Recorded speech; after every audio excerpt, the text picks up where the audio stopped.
धीरेन्द्र शास्त्री ने भले ही हिंदू ग्राम बनाने की बात कही है, लेकिन उनका पैटर्न बिल्कुल वैसा ही है जैसा किसी प्रॉपर्टी डीलर का होता है। धीरेन्द्र शास्त्री के हिंदू ग्राम में मकानों की 3 श्रेणी बनाई गई है।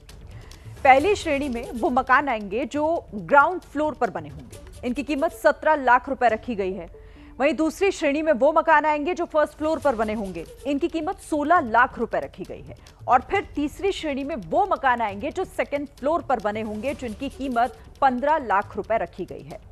यानी कि अलग अलग फ्लोर और अलग अलग कीमत, ठीक वैसे जैसे किसी बिल्डर फ्लैट के होते हैं। अब आप बागेश्वर बाबा की उन शर्तों को भी समझ लीजिए जो उन्होंने मकान खरीदने वालों के सामने रखी हैं। अगर आप बागेश्वर बाबा के इस हिंदू ग्राम में मकान खरीदने जाएंगे और अगर आपकी बुकिंग फाइनल हो जाती है तो फिर शुरुआत में ही 5 लाख रुपए देने होंगे, ठीक वैसे जैसे आमतौर पर आपको फ्लैट बुकिंग कराने के वक्त देनी होती है। बाकी बचे हुए पैसों को बाबा ने प्रॉपर्टी डीलर्स की तरह ही 12 महीनों की आसान किश्तों की तरह देने के लिए कहा है। यानी 1 साल के भीतर बकाया राशि जमा करानी होगी। आपको बाबा की स्कीम और प्रॉपर्टी डीलर वालों की स्कीम में कोई खास फर्क नजर नहीं आएगा। हो सकता है कि अगर ये काम बढ़िया चल जाए तो बाबा भविष्य में इस फील्ड में भी अपना हाथ आजमा लें, क्योंकि इस देश में व्यापारी से बाबा बनने और बाबा से व्यापारी बनने में लोगों को बहुत ज्यादा वक्त नहीं लगता है।